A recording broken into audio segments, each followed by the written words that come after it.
A new president is inaugurated in Gabon in Central Africa, watched by the world, but in particular, two nations. France, whose influence there and across the region is eroding fast, and Russia, which is steadily filling the power vacuum left by the former colonial power. Hello, I'm Darine Abougeda. This is Pinch Point, where politics and geography collide.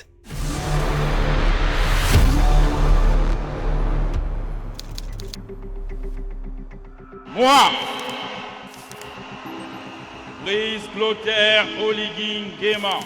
Oligui Nguema led a coup against his predecessor Ali Bongo and put him under house arrest, and left his overlord France looking like an outlier in a region where it's used to calling the shots. Former French colonies in West and Central Africa have been falling like ninepins to military rulers since 2020. Each one came with a wave of anti-French sentiment. Politicians and the public accused the former colonial power of interfering in regional affairs long after independence was declared. France is still a major business player in the region, owning, running, and emptying mines from the Atlantic Ocean to the Sudanese border. Niger, for example, supplies 12% of the uranium France uses for its nuclear power stations. And the key to France's continued influence has been the CFA franc. It's the name for two currencies first introduced before decolonization, still used in parts of West and Central Africa. The CFA bit used to stand for French Colonies of Africa, but that's been changed to financial cooperation. 210 million people in 14 countries use it. But here's the catch.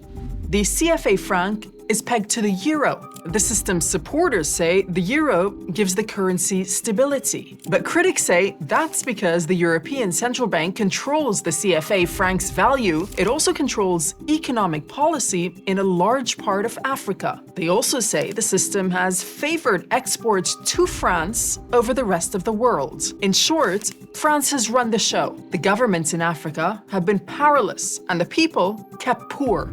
Les petites humiliations quotidiennes, publiques, de nos chefs d'État. Quand même, l'uranium du Niger, dont on dit, oh oui, mais ça n'a pas d'importance. Bon, on verra, lui partir. Mais il y a aussi le franc CFA, quoi. Comment nos économies sont étouffées, asphyxiées. C'est vrai, ça.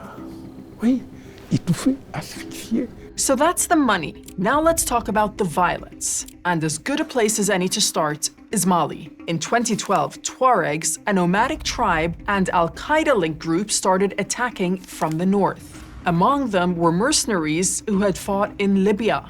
Thousands of French troops were sent to help, with their brief widened over time to enforce order in Burkina Faso, Chad, Mauritania, and Niger. All of them are former French colonies. But wherever French troops were sent, unrest, resistance, and coups were never far away. People may not have liked the insurgencies, but for historical colonial reasons, they mistrusted the French too. New military governments began to end defense agreements with France. By 2022, France's operation had run out of steam. Enter the Wagner Group, or as they're now often known, Russia's Africa Corps. It's thought that Russian military contractors started fighting alongside the Malian army in its campaign against rebels and Tuareg separatists at the end of 2021. They're also helping protect leaders in Niger and Burkina Faso, basically doing the job that had been done by the French for decades. In Bangui, the capital of the Central African Republic, statues celebrate the Wagner Group's now dead leaders. The leader of Burkina Faso, Ibrahim Traoré, was filmed this year chatting to Russian President Vladimir Putin.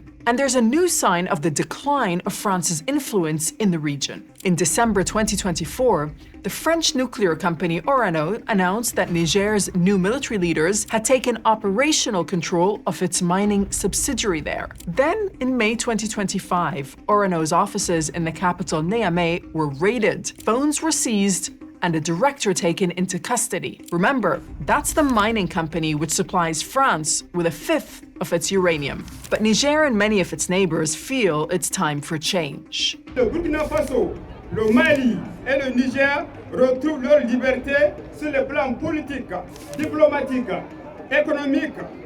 Nous devrons rester unis, vigilants, en vue de faire face à d'éventuelles manœuvres sournoises. Back in Gabon, President Oligui Nguema says he's open to Russia building a military base there. He said China could also become a military partner. That's while French forces are still in the country. Oligui was speaking just days after France handed control of a military base in the Ivory Coast. In February, at the ceremony in Abidjan, the French Defense Minister Sébastien Lecornu said France was not disappearing from the region. Maybe not, but one country by one, France is handing over the instruments of power.